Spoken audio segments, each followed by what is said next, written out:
a doutora Vitória falou sobre alguns modelos de fundos, como eles existem.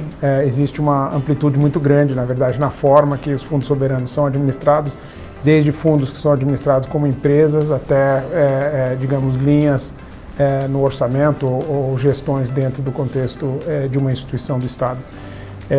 Esse foi um ponto. O outro ponto foi como se chegou ao longo dos anos a um consenso sobre quais são as regras, quais são, digamos, as instituições necessárias para fazer a boa gestão dos recursos sob o manto de um fundo soberano, que na verdade são os princípios de Santiago. Então, são os princípios de um arcabouço legal, bem definido, de uma boa governação e uma governação transparente, uma avaliação dos riscos e da qualidade do investimento.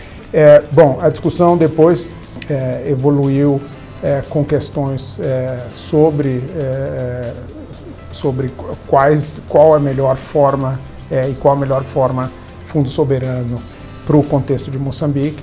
Aí, obviamente, é muito difícil, os panelistas não podem responder isso, porque é um processo, digamos, que deriva a essa consulta interna, essa consulta pública, qual que é o objeto e qual que é a vontade que o governo, o povo moçambicano tem em usar esses fundos.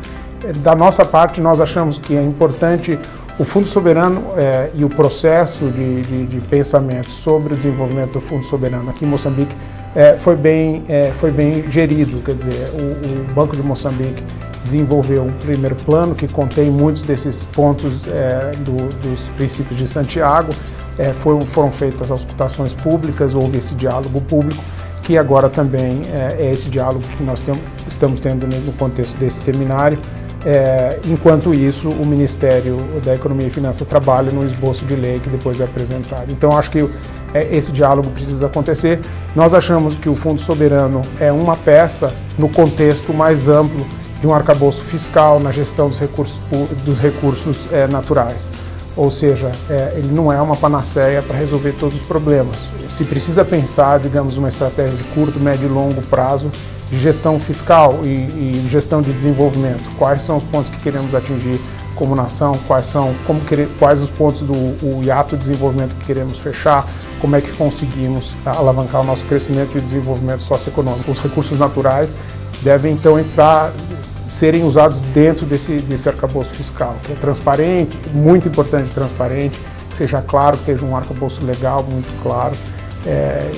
E do contexto todo, o Fundo Soberano é uma parte, mas é importante visto nesse contexto mais amplo do arcabouço fiscal. Eu digo isso porque o Fundo Soberano, muitas vezes, ele tem um efeito de criar poupança para as gerações futuras e servir como uma almofada no momento que existe um choque fiscal. Se usa uma parte dos recursos do Fundo Soberano para suavizar esse choque. Agora, o importante para uma nação pequena como Moçambique, onde vão ter uma entrada de recursos muito grandes, a gente calcula que o PIB nacional vai ter 30%, digamos, de recursos naturais. Então é um choque muito forte.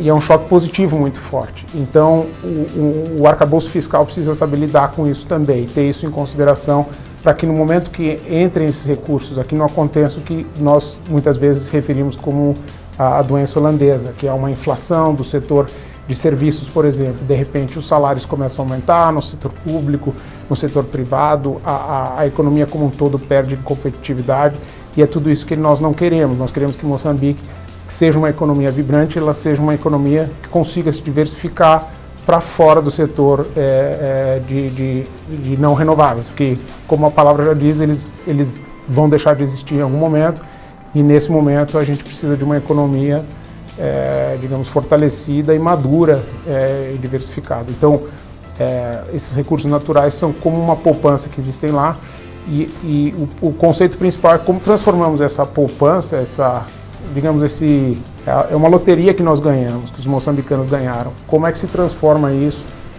numa economia forte, com capital humano bem informado, com, digamos, um nível de capital humano maior, um nível de uma infraestrutura melhor, níveis de saúde pública e tal, melhores, que permitam, na verdade, que a economia consiga se desenvolver e crescer com agilidade.